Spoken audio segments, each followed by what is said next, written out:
Good morning. Welcome to 69 TV Telugu. నేను జితేంద్ర. బులెటిన్లోకి వెళ్లే ముందు హెడ్లైన్ చూద్దాం.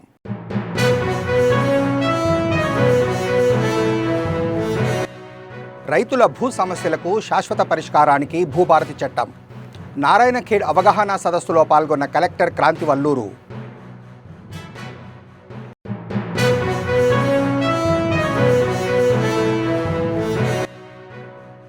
ప్రజా సమస్యల పరిష్కారానికి కూటమి ప్రభుత్వం కృషి చేస్తుంది.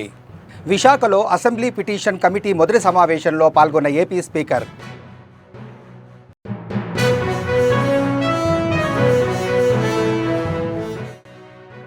రెండు 2029 నాటికి ఏపీలో వైసీపీ పేరు వినపడకుండా చేయడమే లక్ష్యం. టీడీపీ కార్యకర్తలతో ఆసక్తికర వ్యాఖ్యలు చేసిన ఎమ్మెల్యే వసంత కృష్ణప్రసాద్.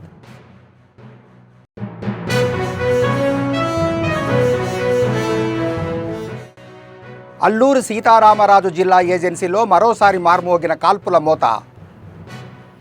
మావోయిస్టుల కోసం కంటారం సమీపంలో జల్లెడ పడుతున్న భద్రతా బలగాలు.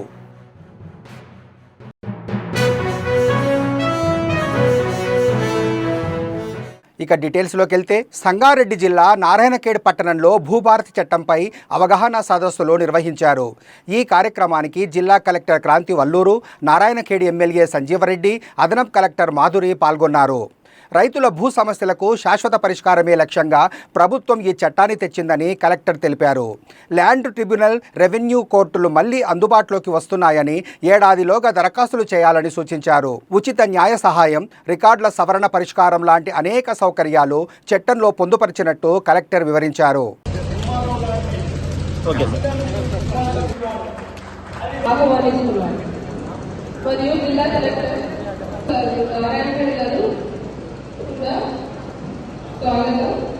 అలాగే జిల్లా వ్యవసాయ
రైతులను మేలు చేయాలని ఉద్దేశిస్తుంది.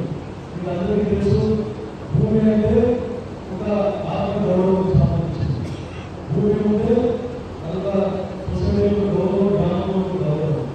నిజాం నుంచి సర్వే చేసి అప్పటి రెవెన్యూ చట్టాల ప్రకారం వీళ్ళందరికీ భూమి తీసుకోవడం, భూమి ప్రతిసారి భూమి తీసుకో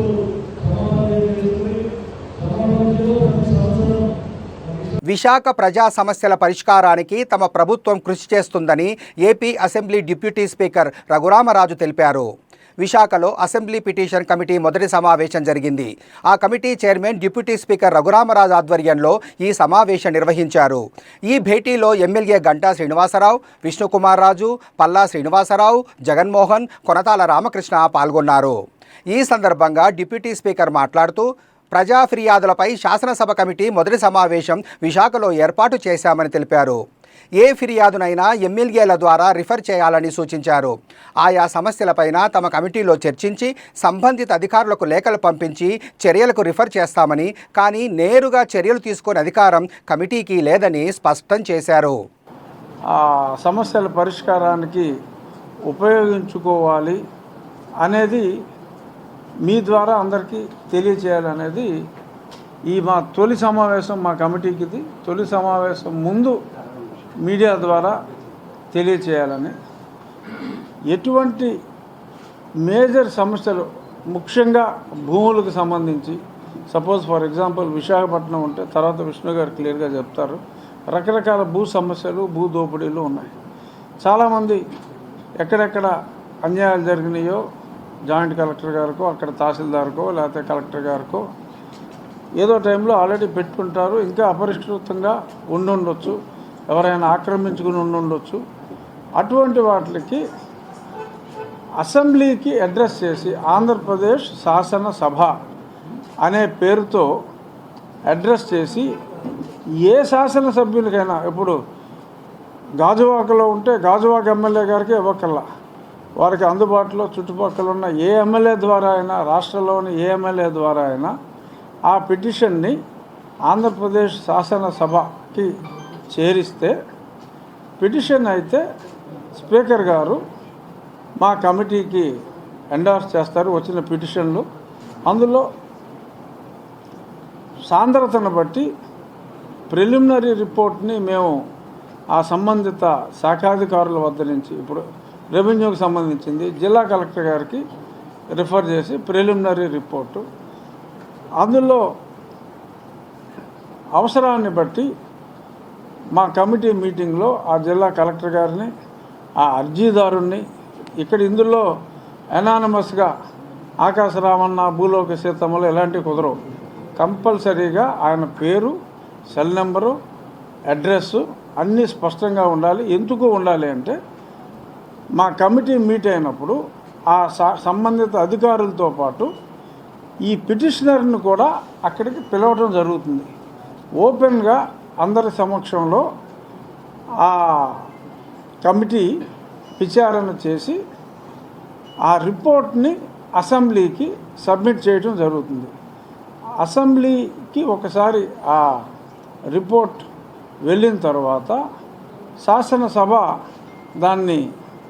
దాని మీద నిర్ణయం తీసుకుంటుంది. శాసనసభ అంటే ఊరికనే మీరేదో చూడటం, అల్లర్లు చేయటం అదే కాదు. దాన్ని మిస్యూజ్ అయింది గత కొన్ని సంవత్సరాలుగా. శాసనసభ అత్యంత పవర్ఫుల్ సభ. ఈ మా కమిటీలన్నీ మినీ అసెంబ్లీ లాంటిది. శాసనసభలో అన్ని విషయాలు ఇటువంటివన్నీ చర్చించలేరు కనుక మేజర్ సమస్యల్ని, అంటే మూడు బెల్లాల సమస్యలు ఇలాంటివి కాదు, ప్రజల్లో ఒక అవినీతి మీద కానీ ఇంకా వేరే మేజర్ సమస్యలు, ఇప్పుడు ఫర్ ఎగ్జాంపుల్ నిన్న విష్ణుకుమార్ రాజు గారు అసెంబ్లీలో మాట్లాడారు. గతంలో ఏమిటి, ఆయనకి ఏవో కొన్ని పిటిషన్లు వచ్చినాయి అని చెప్పి మాట్లాడారు. రోడ్లు వైడనింగ్లో ఇల్లు కొట్టేశారు, కానీ వాళ్ళకి ఆ టీడీఆర్ బాండ్లు ఇవ్వలేదు. మేజర్ సమస్య అది. సో దాని అసెంబ్లీలో మాట్లాడారు. బట్ దానికి ఇదే ఎవరన్నా అదే సమస్య విష్ణుకుమార్ రాజు గారికి ఇచ్చింది, ఇప్పుడు ఈ కమిటీ యాక్టివ్ అయింది కాబట్టి ఈ అసెంబ్లీకి రిఫర్ చేస్తే ఆ సంబంధిత అధికారుల్ని, ఆ మున్సిపల్ కమిషనర్ని, వీళ్ళందరినీ కూడా ముందు ప్రిలిమినరీ రిపోర్ట్ అడిగి ఇలా ఇవ్వలేదంట, అది కరెక్టా, ఇంకా అవ్వకపోతే మేము సమావేశానికి వాళ్ళని పిలిచి ఎందుకు ఇవ్వలేదు, ఎన్ని రోజుల్లో ఇవ్వాలి, ఇటువంటి విషయాలన్నీ కూడా సమగ్రంగా పరిశీలించి ఆ రిపోర్ట్ సబ్మిట్ చేయడం జరుగుతుంది. ఈ ప్రాసెస్లోనే చాలా సమస్యలకి పరిష్కారం కూడా దొరకవచ్చు. అయినప్పటికీ పరిష్కారం లేకపోతే శాసనసభలో పెట్టి దానికి సంబంధించిన నిర్ణయం తీసుకోవటం జరుగుతుంది. ప్రజలకి అసలు ఇటువంటి కమిటీ ఒకటి ఉందని కూడా తెలియదు.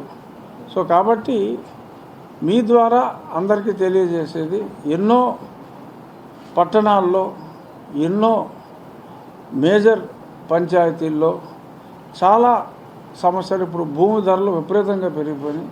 చాలా చోట్ల భూముల్లో ఎన్నో అక్రమాలు జరిగినాయి కాబట్టి ఎన్టీఆర్ జిల్లా ఇబ్రహీంపట్నం మండలంలోని ముత్తవరపు కళ్యాణ మండపంలో కూటమి నాయకుల సమావేశం నిర్వహించారు. ఈ సమావేశంలో మే 2వ తేదీ ప్రధానమంత్రి మోడీ రాకను స్వాగతిస్తూ కార్యక్రమాన్ని విజయవంతం చేయాలని మైలవరం ఎమ్మెల్యే వసంత కృష్ణప్రసాద్ అన్నారు. ఈ సందర్భంగా ఆయన మాట్లాడుతూ 2029 నాటికి వైసీపీ పేరు వినపడకుండా చేయాలని, దానికి ప్రతి ఒక్కరూ కృషి చేయాలని పిలుపునిచ్చారు. ఈ కార్యక్రమం ఏర్పాటు చేయడానికి ప్రధాన ఉద్దేశం ఏంటంటే అమరావతి పునర్నిర్మాణ కార్యక్రమంలో భాగంగా నరేంద్ర మోడీ గారి చేతుల మీదుగా రేపు 2వ తారీఖు జరుగుతున్నటువంటి శంకుస్థాపన కార్యక్రమానికి మన ప్రాంతం నుంచి కూడా పెద్ద ఎత్తున మద్దతు ప్రకటించి ఆ కార్యక్రమాన్ని విజయవంతం చేయడం కోసం నియోజకవర్గంలో ఉన్నటువంటి 3 పార్టీల కూటమి సభ్యులందరూ కూడా ఆ కార్యక్రమంలో మన ప్రజలందరూ భాగస్వాములు అయ్యేటట్టుగా చేయాలి అని చెప్పి కార్యక్రమాన్ని విజయవంతం చేయడం కోసం ఈరోజు ఈ సమావేశాన్ని ఏర్పాటు చేయడం జరిగింది. మన బీసీ సంక్షేమ శాఖ మంత్రి గారు అయినటువంటి సవిత గారు కూడా వస్తా ఉన్నారు. కొద్ది హైదరాబాద్ నుంచి వస్తా ఉన్నందువల్ల దగ్గరలోకి వచ్చారు. 1 నిమిషాల్లో మనతో వారు జాయిన్ అవుతారు. తప్పకుండా మీ అందరికీ తెలుసు, మన పక్కనే ఉన్న అమరావతి జగన్మోహన్ రెడ్డి గారి విద్వేషపూరిత చర్యల కారణంగా వడివడిగా నిర్మాణం సాగి ఈనాటికే ఒక స్థాయికి ఎదగవలసిన అమరావతిని ఉద్దేశపూర్వకంగా పేక నొక్కి పక్కన పెట్టినందువల్ల ఈ రాష్ట్ర ప్రజలు కూడా ఆయనకి గుణపాఠం చెప్పి పక్కన పెట్టారు. ఏమైతే కూటమి అధికారంలోకి రాగానే భారతదేశంలో ఉన్నటువంటి ప్రతి రాష్ట్రానికి ఆ రాష్ట్ర రాజధానితో ఒక అనుబంధం ఉంటుంది.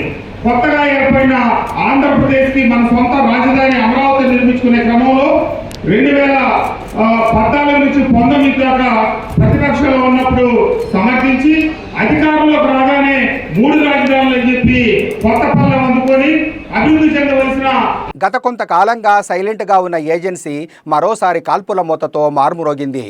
తెలంగాణ, ఛత్తీస్గఢ్ సరిహద్దుల్లో గత వారం రోజుల నుంచి ఆపరేషన్ కగార్లో భాగంగా మావోయిస్టుల అంతం కోసం భద్రతా బలగాలు కూంబింగ్ నిర్వహిస్తున్నాయి. మరోవైపు ఏపీలో మావోయిస్టులు, పోలీసులకు మధ్య ఎదురుకాల్పులు జరిగాయి. అల్లూరు సీతారామరాజు జిల్లాలోని జీడిపాలెం పంచాయతీ పరిధిలోని 2 చోట్ల మావోయిస్టు కదలికను గుర్తించారు. కాకుల మామిడి, కంటారం సమీపంలో మావోయిస్టులను గమనించిన పోలీసులు కాల్పులు జరపగా అప్రమత్తమైన మావోయిస్టులు ఎదురుకాల్పులు జరిపి చివరి నిమిషంలో తప్పించుకున్నారు. మావోయిస్టుల కోసం పోలీసులు గాలింపు చర్యలు ముమ్మరం చేశారు.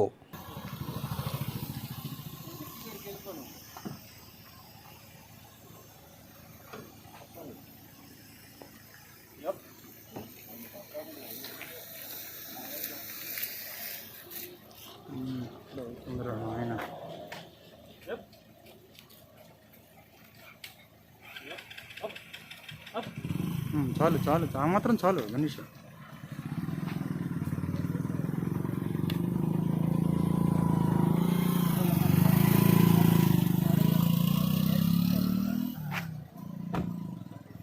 అమ్మ బాధ కానీ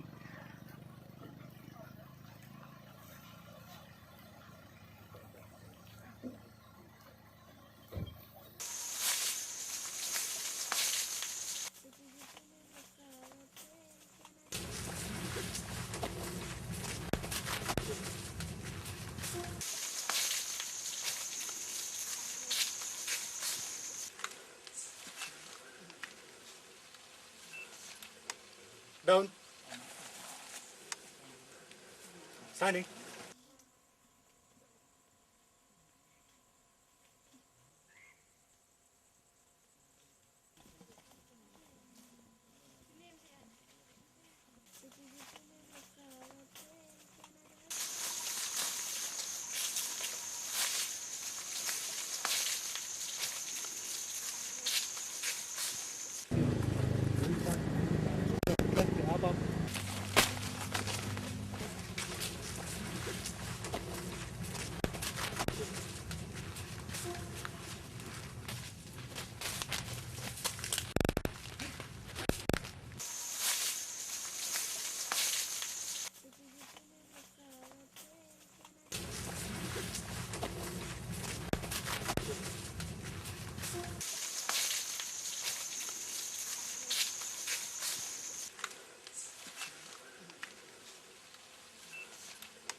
Down.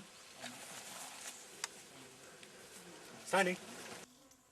అనంతపురం ప్రజలకు విశిష్ట సేవలందిస్తున్న రూరల్ డెవలప్మెంట్ ట్రస్టుకు నిధులు ఆపడం సరికాదని టీడీపీ నేత జేసీ ప్రభాకర్ రెడ్డి ఆగ్రహం వ్యక్తం చేశారు. దశాబ్దాలుగా అనంత ప్రజలకు సేవలందిస్తోందని దానికి నిధులు ఆపడంపై ఏంటని ఆయన ప్రశ్నించారు. కేంద్ర ప్రభుత్వం తక్షణమే స్పందించి నిధులు విడుదల చేయాలని డిమాండ్ చేశారు. 1969లో మ్యాంజో ఫాదర్ వాళ్ళ తండ్రి ఫెరర్ గారు ఇక్కడ రావడం జరిగింది. అప్పుడు ఇదంతా లేదు. అప్పుడు నేను కాలేజీలో చదువుకుంటున్నా. ఆ ముందర ఉండేది ఆయన ఇండ్లు. ఆయన వచ్చినప్పుడు అప్పట్లో ఉండే రాజకీయ నాయకులు చాలా చాలా చాలా సతాయించినారు. ఎందుకంటే మా నాన్న అప్పుడు ఎంపీ, అప్పుడప్పుడు వచ్చేవాడు ఇంటికి. పాపం పెద్ద ఆయన చాలా సాఫ్ట్గా సన్నగా, ఆయన మిలిటరీలో ఏమో పనిచేసినట్టుంది ముందు. మంచి అసలు మాట కూడా మాట్లాడేవాడు కాదు. ఆయన రావటం వాస్తవం చెప్పాలంటే ఒకవేళ ఈ పొద్దు ఎన్నో గవర్నమెంట్లు వచ్చిపోయినాయి. నేను ఒకటే చెప్తాను, ఏమనంటే క్రిస్టియానిటీ లేదు, ఇంకో కులం ఇంకో కులం ఇంకో కులం, అట్లయితే మదరసాలు కూడా ఉన్నాయి. అవన్నీ పక్కన పెట్టండి. ఏమి జరుగుతుంది అనేది ముఖ్యం. వాస్తవం చెప్పాలంటే లాస్ట్కు మన అంబులెన్సులు కూడా నడపలేని పరిస్థితుల్లో ఆర్టీటీ వచ్చిందంటే అర్థం ఏమి? అయ్యా ఏమి తప్పు చేస్తున్నారు? ఒకవేళ 100%లో ఏమైనా మిస్యూజ్ అవుతుందేమో. వాస్తవం చెప్పాలంటే మీకు ఎంతమందికి తెలుసు బుక్కరాయ సముద్రంలో ఏం స్కూల్ ఉన్నాయో తెలుసా మీకు ఎవరికన్నా? Dumb and deaf school is there. చోటి మూగకు స్కూల్ ఉంది, హాస్టల్ ఉంది. ఎవరు చూడలే. నేను అప్పుడప్పుడు పోతా దానికోసం. నేను కూడా అన్నం తీసుకొని పోతుంటా అప్పుడప్పుడు పిల్లల కోసం.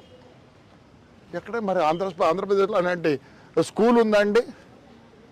చెప్పండి. గుడ్డోళ్ళ school, blind school is there.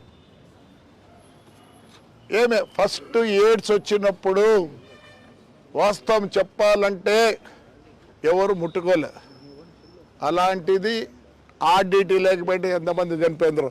ఈరోజు కూడా నాకు తెలుసు మన ఏది బత్తలపల్లి హాస్పిటల్ అంటే ఫేమస్. ఇప్పుడు సవేరా అవి వచ్చినాయి, కానీ అవన్నీ లేనప్పుడు ప్రతి మనిషికి లైఫ్ ఇచ్చినది బత్తలపల్లి హాస్పిటల్. సరే, Tuni municipal chairperson, vice chairman, ఎన్నికల అధికారి డిఆర్ఓ రవికుమార్, కాకినాడ జిల్లా జేసీ రాహుల్ మీనా పర్యవేక్షణలో ఎన్నికను నిర్వహించారు. Chairperson Narla Bhuvanasundari, vice chairman Achanta సురేష్లను సభ్యులు ఎన్నుకున్నారు. వీరికి ఎన్నికల అధికారి నియామక పత్రాలను అందజేసి ప్రమాణ స్వీకారం చేయించారు. అనంతరం ఎమ్మెల్యే యనమల దివ్య వారికి అభినందనలు తెలిపారు.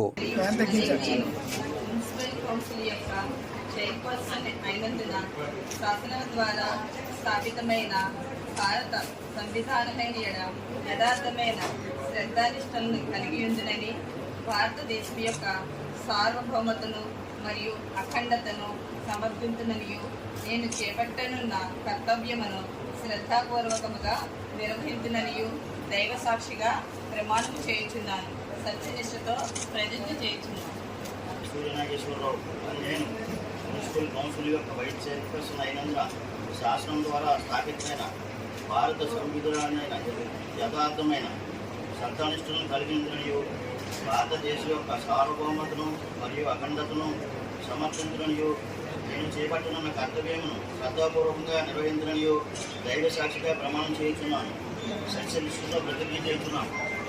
తిరుమల శ్రీవారిని మాజీ క్రికెటర్ శ్రీశాంత్ దర్శించుకున్నారు. వీఐపీ విరామ దర్శన సమయంలో కుటుంబ సభ్యులతో కలిసి వెంకటేశ్వర స్వామిని దర్శించుకొని ప్రత్యేక పూజలు నిర్వహించారు. దర్శనం అనంతరం శ్రీశాంత్ను వేద పండితులు రంగనాయక మండపంలో ప్రత్యేకంగా ఆశీర్వదించి తీర్థప్రసాదాలు అందజేసి సత్కరించారు.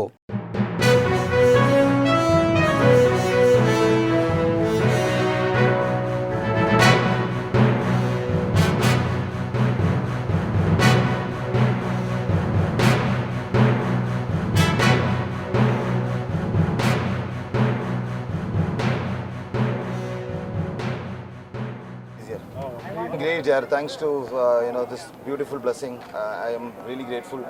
Came with family.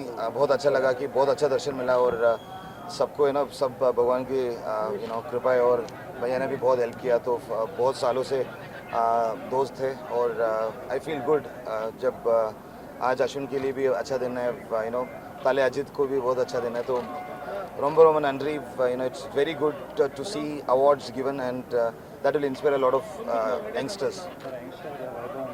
Vaibhav Suryavanshi, Sama Auto is one of the best youngsters now. World record, in fact, second highest to score the fastest 100 in IPL, Indian Premier League. I was very fortunate to be there watching it from the commentary box, from the regional channel, and we had predicted in the break that there's a possibility that Rajasthan Royals will win and Vaibhav might score that big 100. So I am blessed to be a part of that, and it's good to see Indian cricket doing extremely well. It's very important for players from Bihar, Kerala, Telangana, and a lot of, especially from the south and the interiors of India, to come and perform. So God will be blessing, and I'm sure Suryavanshi sooner or later will come to Tirupati and take the blessings of Venkateshwara also. ఒంగోలులో neat పరీక్ష నిర్వహణపై అధికారులతో జిల్లా collector తమీం Ansaria సమీక్షించారు. పరీక్ష రాసే సమయంలో అభ్యర్థులకు ప్రత్యేక ఏర్పాట్లు చేయాలని ఆదేశించారు. ఎక్కడ ఇబ్బందులు లేకుండా తగిన చర్యలు తీసుకోవాలని ఆదేశించారు. We will have a meeting with all the invigilation discuss so that they are well acquainted with this process, and on the day of exam, inside the exam room and outside also, and after the exam also, what they have to do. When announcing the address of custodian by NTA headquarters on the day by the CS and observer, so they will go to collect the question papers there to the center and save storage. So that is on the part of the observer as well as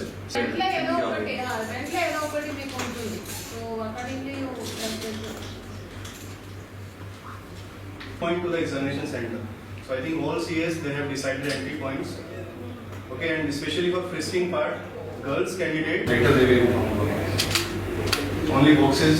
What about this point number 6? Kadapa జిల్లా ప్రొద్దుటూరు మండలం గోపవరం పంచాయతీ ఉప సర్పంచ్ ఎన్నిక సందర్భంగా మాజీ MLA Rachamallu Sivaprasad రెడ్డిని పోలీసులు house arrest చేశారు. Rural SI Mohammed Rafi మాజీ ఎమ్మెల్యే నివాసానికి వచ్చి నోటీస్ అందజేశారు.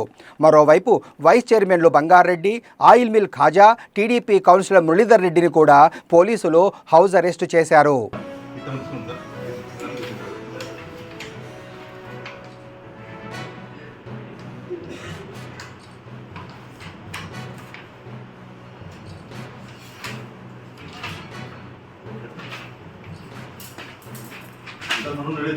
పొద్దున్న నుంచి వచ్చినాయి సార్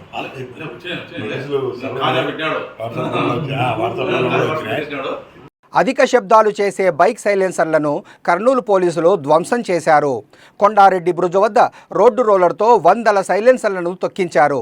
నిబంధనలకు విరుద్ధంగా ఇలాంటి సైలెన్సర్లతో బైకులు నడిపితే కఠిన చర్యలు తీసుకుంటామని పోలీసులు హెచ్చరించారు. చాలా రోజుల నుంచి మనం డ్రైవ్ చేస్తున్నాము, రిక్వెస్ట్ చేస్తున్నాం అందరికీ, బట్ కొంతమంది వినట్లేదు. సో కొన్ని రోజులుగా ఈ యాంటీ సౌండ్ పొల్యూషన్ డ్రైవ్ అంటే కుర్రోళ్ళు ఈ 2 వీలర్స్కి సౌండ్ ఎన్హాన్సింగ్ సైలెన్సర్స్ తీసి వేరే సైలెన్సర్స్కి మోడిఫికేషన్ చేసి గట్టిగా సౌండ్ వచ్చేలాగా చేశారు. బులెటిన్ ముగిచ్చే ముందు హెడ్లైన్స్ మరోసారి.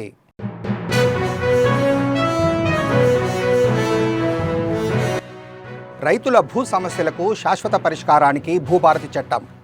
నారాయణఖేడ్ అవగాహన సదస్సులో పాల్గొన్న కలెక్టర్ క్రాంతి వల్లూరు.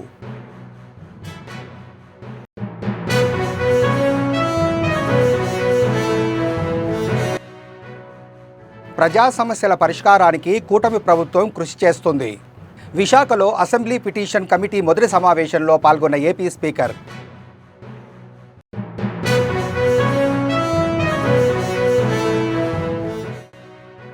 రెండు 2029 నాటికి ఏపీలో వైసీపీ పేరు వినపడకుండా చేయడమే లక్ష్యం. టీడీపీ కార్యకర్తలతో ఆసక్తికర వ్యాఖ్యలు చేసిన ఎమ్మెల్యే వసంత కృష్ణప్రసాద్.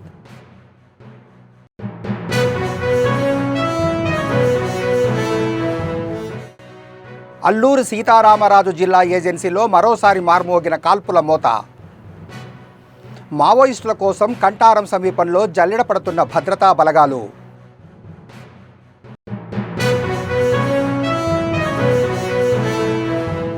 మరిన్ని అప్డేట్స్ కోసం చూస్తూనే ఉండండి 69 టీవీ తెలుగు.